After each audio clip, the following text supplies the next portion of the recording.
Bonjour les graphes, je profite un petit peu d'une pause pour vous faire une vidéo et donc un article également que je vais donc lire pour aujourd'hui. Ça sera plus simple comme ça et plus rapide certainement. La vidéo sera aussi plus courte. Donc du coup on va parler des deux écoles en bourse aujourd'hui et je pense que voilà c'est très important. Quand on débute, en règle générale, on a plutôt envie ou des dispositions de croire qu'il y a une école qui est meilleure que l'autre. Et en fin de compte, bien entendu, avec l'expérience, si on a la capacité aussi de pouvoir changer d'avis, se donner le temps de survivre et de changer d'avis pour se rendre compte qu'en fait c'est la deuxième école qui est vraiment la meilleure si on veut bien entendu gagner en bourse d'une manière durable. Donc du coup, en bourse, il y a deux écoles. L'école des je sais tout et l'école de je ne sais rien. Il y a également d'autres écoles, bien entendu, qui sont intermédiaires, mais qui sont quelque part en fait juste perdues un petit peu entre les deux. Il faut un peu plus d'expérience et puis derrière, justement, on va finir par choisir une des deux écoles. Bien entendu, on fera le bon choix ou le mauvais. Donc du coup, c'est toujours une question d'ego. En règle générale, si on a un ego un petit peu surdimensionné, etc., on va aller vers l'école des je sais tout. On va croire que c'est l'école des je sais tout, justement, où il y a forcément quelqu'un qui est plus intelligent que le reste et qui sait ce qui va se passer. Et puis, bien entendu, on se rend compte que c'est surtout l'école des je ne sais rien qui sont réellement performants durablement dans le temps et qui ne font pas juste voilà, une très bonne année ou un très bon trade et puis après on n'entend plus parler. Donc évidemment cet article il m'a été pas mal inspiré en fait de Howard Marks. Pour celles et ceux qui ne connaissent pas Howard Marks, c'est un investisseur qui est plutôt orienté value. Et bon, il fait aussi du growth, hein, donc de la croissance, mais on va dire voilà, plutôt un investisseur fondamental basé également sur une perspective plutôt macro. Donc évidemment pour gagner en bourse, hein, la meilleure des qualités est de faire partie de l'école des je ne sais rien. Ça peut vous paraître, surtout quand on débute, etc., ça peut paraître un petit peu choquant, mais en fait on se rend compte que c'est bien finalement de ne rien savoir et justement de continuer justement à penser qu'on ne sait rien. Donc tel un Jon Snow quand on ne sait rien, on se prépare à tout. C'est ça l'atout. Hein. Et se préparer à l'inattendu en permanence en bourse est ce qui permet de survivre pour gagner en expérience et surtout pour durablement gagner ensuite et donc pour continuer d'emmagasiner de l'expérience. Hein. À quoi reconnaissons-nous un grand investisseur? Posons-nous la question. On le reconnaît avant tout à sa performance et en règle générale, on juge un petit peu hâtivement les investisseurs à leur performance et en règle générale à leur performance sur un laps de temps court, hein, c'est-à-dire quelques mois, une année, voire 2 années. Et en règle générale, on est assez dur également et assez rapide pour juger un grand investisseur de par le passé et dès qu'il va faire une ou deux mauvaises années, pop, c'est plié, il est has-been, il est mauvais et donc on le juge comme ça hâtivement. Mais surtout, un grand investisseur, en fait, il se juge à quoi? Il se juge à ses performances, ok, mais surtout à sa durabilité. Il ne se juge pas à sa capacité à gagner gros chaque année ou à faire une année exceptionnelle et puis plus rien derrière. Il se juge année après année à avoir une performance qui est stable, qui est dans la capacité justement de pouvoir avoir justement cette capacité de pouvoir résister à tout, résister à l'imprévu. C'est-à-dire que potentiellement, en effet, sur les meilleures années, on ne fait pas les meilleures performances, et donc on peut penser qu'on est has-been, qu'on n'a pas battu le marché, que c'est pas bon, etc. Mais continuellement, année après année, surtout pendant les périodes de crise, de krach, de correction, on est capable de résister. On est capable de jamais entamer son capital et donc en permanence de jouer sur ses gains, ce qui est bien plus confortable, bien entendu. C'est à ça qu'on va reconnaître un grand investisseur, pas parce que voilà, une année il a réussi à faire péter la banque et derrière, toutes les années suivantes, évidemment, il ne fait absolument rien. Donc des investisseurs qui ont eu raison une fois, puis se sont ruinés par la suite, hein, il y en a à l'appel. Et pour autant, c'est sur ces investisseurs-là qu'on va faire des films, c'est sur ces investisseurs-là que l'on va les interviewer, que justement les journaux vont aller chercher ces investisseurs-là qui font quelque chose d'exceptionnel. Mais quelque chose d'exceptionnel et aussi quelque chose de rare. Et donc c'est ça aussi finalement qui est pervers, c'est que Tous les personnes qui sont débutants ou qui n'ont pas suffisamment d'expérience, ils vont lire les journaux, ils vont lire les interviews, etc. Et ils vont lire un retour d'expérience de personnes qui font partie de l'école des je sais tout, qui ont fait un gros pari, qui ont eu raison, parce qu'évidemment on ne parle pas de la grande majorité qui ont tort et qui se ruinent, on va parler de ceux qui ont su avoir raison, et on va en faire des films, on va en faire des bouquins, etc. Et évidemment, ça vous met en tête que vous devez faire partie de l'école de je sais tout pour pouvoir gagner gros en bourse. Et complètement, c'est à côté de la plaque. Les seuls investisseurs qui se plantent tout le temps et ont raison une fois de temps en temps et sont toujours vivants, donc c'est les membres de l'école de je sais tout, un grand ego en règle générale, mais ce sont ceux qui ne vivent pas de leur trading, ce sont ceux qui ne vivent pas de leur investissement, mais uniquement de la vente de la peur qu'ils transmettent, parce que sinon ils seraient ruinés de toute façon et ils auraient déjà arrêté de parler. S'ils parlent encore aujourd'hui, c'est bien que ce n'est pas leurs investissements qui les font vivre. Ils font partie de l'école des je sais tout. Quand on fait partie de l'école de je sais tout, on a des certitudes. On a justement un all-in, on fait du all-in sur un seul scénario que l'on va privilégier et on argumente uniquement sur ce scénario-là. L'école des je sais tout pense qu'il est possible de prévoir le futur. Ils pensent qu'ils sont plus intelligents que le marché. L'école de je sais tout vous dit donc à quoi va ressembler le futur. Ils se plantent continuellement, mais promis, juré, craché. Cette fois, ils vont finir par avoir raison. Et donc du coup, ils ignorent complètement les autres probabilités, les autres scénarios, et surtout les contre-arguments par rapport à leur thèse centrale, qui pourrait un petit peu leur faire mettre un petit peu d'eau dans leur vin. Et ça, évidemment, l'ego qu'ils ont se le refuse. L'école des je ne sais pas, elle sait qu'elle ne peut pas connaître le futur. Elle sait une seule chose, c'est qu'elle ne sait rien finalement. Pour cette raison, ses membres établissent différents scénarios, différentes hypothèses et tentent de mettre en place un portefeuille qui se comportera pas trop mal en fait dans les différents scénarios. Et puis quand un scénario devient vraiment avéré, privilégié par le marché, là ils ont cette capacité de pouvoir parier gros, de pouvoir investir gros justement sur ce scénario qui est déjà privilégié par le marché.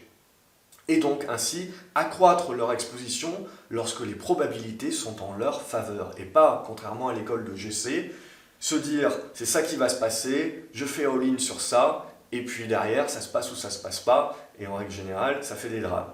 Donc l'école des je ne sais pas, je ne sais rien, prévoit que tout est imprévisible en fait. Donc elle reste réactive à tout scénario, capable de changer de fusil d'épaule. Il n'y a pas de problématique pour quelqu'un, il n'y a pas d'ego, il y a toujours une remise en question perpétuelle de dire bon ben j'avais pensé ça, c'est pas ça qui s'est passé, le marché a raison, donc derrière il faut que j'emboîte le pas et que je mette en place ce type de scénario-là et je suis le marché. On fait ce que nous montre le marché. Les membres du je sais tout, eux, ils jouent au dé. Et ils prédisent le numéro que le dé va sortir. Donc quand ils ont raison, c'est parce qu'ils sont plus intelligents que le marché. Et alors, bien entendu, ils vont vous dire « je vous l'avais bien dit ». Par contre, dès qu'ils ont tort, ce n'est jamais de leur faute. C'est toujours la faute du marché qui est complètement débile, qui est à côté de la plaque, qui fait n'importe quoi, qui est dans l'euphorie la plus totale. C'est la faute au mauvais sort, c'est la faute aux banques centrales, c'est la faute à ci, c'est la faute à mi. Bref, de toute façon, un membre de l'école du je sais tout retombera toujours sur ses pattes en vous disant de toute façon, si c'est pas ce coup-ci, ça sera le prochain, je vous le dis, de toute façon, ça sera encore pire la prochaine fois du coup, puisque on est en train de tout simplement grossir la débilité, le n'importe quoi, etc. Tout n'est que manipulation de toute façon, dès qu'on a tort pour quelqu'un membre du je sais tout. Et la problématique, c'est toujours la même chose, c'est qu'un membre du je sais tout n'accepte jamais d'avoir tort. Il a toujours raison, mais quand on les écoute bien, c'est pas toujours au bon moment. Et malheureusement, avoir raison trop tôt en bourse, il y en a beaucoup qui ont essayé, et ils ont eu des problèmes. Donc le cimetière d'investisseurs est rempli justement d'investisseurs qui ont eu raison, mais trop tôt, et qui donc ont trop investi, n'ont pas pu conserver leur position, n'ont pas pu tenir la position et ont fini ruinés. Donc le cimetière des investisseurs est aussi rempli d'investisseurs je sais tout, qui ont eu raison une fois, n'ont pas su remarquer que c'était peut-être qu'un coup de bol, et que finalement il fallait être maintenant un peu plus disposé à la prudence, et on continuait de parier en all-in, en mode je sais tout, et on finit bien entendu par tout reperdre. Alors lorsqu'un membre de l'école des je sais tout réussit, avant de l'instiguer gourou, il faut se demander s'il pouvait effectivement prédire le futur ou non. Je sais, on a envie tout de suite de dire « Waouh, il a tout prévu, le mec, il est super fort ». Mais derrière, est-ce que dans le passé, il avait d'ores et déjà tout prévu? Est-ce que plus tard, dans le futur, puisqu'on va continuer de lui demander son opinion maintenant, puisqu'il est gourou, est-ce qu'il va continuer de bien prédire? Et on va se rendre compte qu'en effet, c'est très compliqué de pouvoir prédire plusieurs bonnes fois d'affilée, hein. C'est très rare. La majorité se ruine d'ailleurs à partir de leur deuxième ou troisième prévision. Les seuls qui restent, comme dit plus haut, sont ceux qui prédisent mais sans suivre et investir sur leur propre argent, sur leurs propres prévisions. Ceux-là, ils restent gourous éternellement, pour toujours, car ils n'engagent jamais leur propre argent. Donc ils engagent que leurs paroles, et comme l'être humain a une mémoire d'un poisson rouge, eh ben, on leur en tient jamais rigueur. Par contre, on va ressortir ce qu'ils ont dit il y a 3 ans et il y a 4 ans en disant « Hop, hop, hop, là, vous voyez, je vous l'avais dit, j'avais raison ». Bien entendu, entre-temps, n'importe qui aurait suivi ça aurait fini déjà à 4 pattes ruiné depuis un bon moment. Donc du coup, on ne va pas donner de nom dans cet article, c'est pas le but dans cette vidéo, c'est vraiment pas le but. Les membres du je ne sais pas en fait, qu'est-ce qu'ils font? Ils suivent la tendance, ils suivent le marché, ils ne cherchent pas à se prendre la tête, à dire c'est comme ça que ça va se passer. Non, ils disent, bon, c'est que des si. S'il se passe ça, alors je vais faire ça. S'il se passe ci, alors je ferai ceci. Et c'est toujours que des plans. Donc on met en place des plans, on suit les plans. Il n'y a pas d'ego. Il n'y a que de la discipline justement à dire je ne sais pas ce qui va se passer, je mets en place mes hypothèses, je suis mes hypothèses, et dès que le marché me donne raison sur une hypothèse et donc accentue mes probabilités et mes chances de réussite sur une hypothèse, eh ben je vais juste grossir ma position, grossir mon exposition sur cette hypothèse-là, jusqu'à ce que le marché me donne tort et que donc je sorte, je considère que mon plan est caduque et donc je sors. Et ça, c'est vraiment approcher les marchés de la meilleure manière possible, puisque on ne cherche pas à deviner, on ne cherche pas à se faire mal à notre ego justement, à dire ah là là j'ai tort et qu'est-ce que je fais maintenant, je vais finir par avoir raison, je moyenne à la baisse, je continue d'investir. Et ça évidemment, hein, c'est pas un long fleuve tranquille la bourse, je suis pas en train de vous dire qu'en permanence on est capable d'avoir la discipline, non, j'en suis le parfait exemple. D'ailleurs on ne peut que tendre vers un optimum, mais en aucun cas on fait du 100%. Et donc ça aussi c'est la capacité de le savoir, de savoir qu'on ne sait rien, et donc de toujours se le rappeler en mode garde-fou que quand on finit par prendre un pari, qu'on finit par avoir tort, il faut toujours avoir des garde-fous qui nous sortent de la position justement avant que l'on commence à entamer le capital. Parce que bien entendu, quand on investit nos profits, etc., la bourse est beaucoup plus simple, on peut prendre d'autres types de paris, etc. Par contre, quand on commence à entamer son capital, c'est là où il faut revenir aux bases, il faut revenir à quelque chose de très strict, de très discipliné justement parce qu'on n'a pas droit à l'erreur. Et quand on n'a pas droit à l'erreur, eh ben, il faut, je vais dire entre guillemets, bêtement suivre le marché, parce que ce n'est pas bêtement, justement, c'est être intelligent que de suivre le marché. Alors, les je sais tout, hein, c'est ceux qui pensent que quelqu'un quelque part doit tout savoir. Ils jugent les résultats hâtivement, trient les bons des mauvais élèves sur une ou deux bonnes prédictions, hein, et continueront de faire confiance aux nouveaux gourous ainsi créés, même s'ils se plantent les 10 fois suivantes. Hein. Ça, c'est vraiment le grand mal, on va dire, de notre, j'allais dire de notre siècle, mais pas, ça existe depuis la nuit des temps, mais c'est le grand mal. De toute façon, c'est la psychologie humaine que d'essayer de rechercher quelqu'un quelque part, de se dire que quelqu'un a toutes les réponses. Et donc d'essayer de le trouver, et comme on ne le trouve pas, en fait, on le fabrique. Tout simplement. Et donc on s'auto-persuade qu'une certaine personne a toutes les réponses parce qu'elle a un bon argumentaire, elle sait bien parler, et donc évidemment on commence à y croire. Bien entendu, la problématique c'est que c'est un autre biais psychologique, c'est un biais cognitif, où derrière on va finir par ne voir, ne lire que justement ce qui va dans notre sens, dans le sens de notre scénario. Et on omet et on oublie tout le reste, ce qui évidemment on devient complètement subjectif, on n'a plus d'objectivité. Et c'est ça qui nous met complètement dedans. Donc, du coup, les membres de l'école du je ne sais rien, finalement, ils suivent la tendance. Ils comprennent que tout est affaire de probabilité en bourse. qu'il faut beaucoup attendre, puis quand les signaux sont là, avoir la capacité de suivre un scénario à moindre risque. Les membres de l'école des je ne sais rien, justement, ils savent que leurs résultats sont liés à leur discipline de suivre le marché, mais pas vraiment sur une quelconque manipulation, c'est juste leur capacité à suivre le marché. Que le marché soit débile, qu'il soit moins débile, qu'il soit juste, qu'il soit pas juste, que ce soit le mauvais sort, que ce soit le bon sort, que ce soit la faute à pas de chance, on s'en fout, on suit le marché. Et surtout, pour moi c'est toujours pareil, c'est à ça qu'on va reconnaître un investisseur qui a du potentiel et une capacité à durer dans le temps, c'est à sa capacité justement quand il a tort, de ne pas dire que c'est la faute du marché, ou que le marché est débile, que c'est de la manipulation, mais de dire que c'est sa faute. Il n'a pas su avoir la discipline d'attendre le bon moment, ou il a attendu le bon moment, mais finalement c'est un trade qui est caduque, et il n'a pas su couper, bref, il n'a pas su avoir la discipline de mettre en place un plan, ou de suivre son plan, et donc c'est de sa faute, tout simplement, ce n'est pas la faute du marché.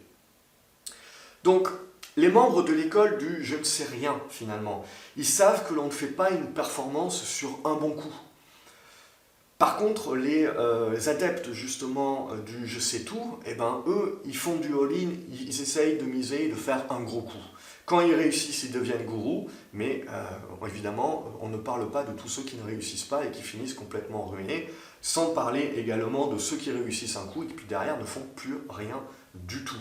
Donc, chaque trade n'est qu'une partie de la performance globale. Ça, quand on sait qu'on ne sait rien, on sait justement que chaque trade fait partie de la performance globale et un trade n'est pas là pour changer notre futur, n'est pas là pour changer notre performance de l'année. Si on pense cela, on va au-devant de graves problèmes et on va au-devant en fait d'une très mauvaise gestion de nos émotions à penser qu'on doit absolument avoir raison. Et donc du coup, on refusera d'avoir tort et en refusant d'avoir tort, eh ben, on créera des pertes qui sont tout simplement irrattrapables. Donc du coup, l'école des je ne sais rien, ils acceptent d'avoir tort. Ils acceptent que quelques tirs vont être loupés, ils vont louper leur cible. Ils acceptent de rapidement l'accepter et donc de sortir de ces positions-là. Ils comprennent que gagner en bourse, ce n'est pas avoir l'ego de tout savoir justement, de vouloir toujours avoir raison, de savoir exactement au point près où les actions vont rebondir, où les actions vont trouver une résistance. Voilà. Ça, c'est justement se faire beaucoup de tort à ses performances en bourse. Savoir qu'on ne sait rien, c'est justement laisser le marché décider.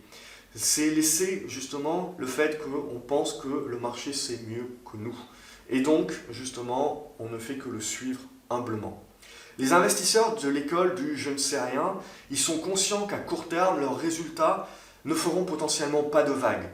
Qu'ils seront jugés hâtivement par les membres du je sais tout, justement sur le fait que pendant une certaine période de temps, à court terme, ils peuvent avoir des résultats qui ne battent pas le marché ou qui ne battent pas justement certains investisseurs qui font des gros paris. Mais ils savent qu'à long terme, ils dureront. Ils auront la capacité de survivre pour apprendre de leurs erreurs, continuer de travailler sur un optimum de discipline et qu'à terme, du coup, ils battront justement les performances des je sais tout, juste parce que eux, au moins, ils auront survécu. Donc, ce que je suis en train de vous dire là, c'est que quand on est un je sais tout, il faut justement commencer par accepter d'avoir tort. C'est le premier pas pour commencer à accepter d'être un investisseur qui ne sait rien. Et quand on est un investisseur qui ne sait rien, eh ben on est continuellement en train de se remettre en doute. Et continuellement se remettre en doute en bourse, c'est survivre. Et c'est cette capacité déjà de survivre qui derrière vous permettra d'accumuler les performances et d'être durable en bourse et derrière d'avoir une taille de portefeuille qui vous permettra justement de continuer à suivre le marché à moindre risque et justement d'avoir cet effet boule de neige mais dans le bon sens. Voilà, j'espère que cette vidéo vous a plu. N'hésitez pas à mettre un pouce en l'air si tel est le cas. Ça fait toujours plaisir. À vous abonner à la chaîne également pour ne rien louper. Et quant à moi, je vous retrouve dans les commentaires également pour savoir ce que vous avez pensé de cette vidéo. Qu'est-ce que vous pouvez mettre en place, vous, pour faire partie un petit peu plus de l'école des je ne sais rien et pour, comme ça, petit à petit, améliorer vos performances. Voilà, n'oubliez pas de partager la vidéo également avec un plus grand nombre d'investisseurs que vous pensez que cela pourra aider. Quant à moi, je vous retrouve à la prochaine vidéo. Salut les graphes!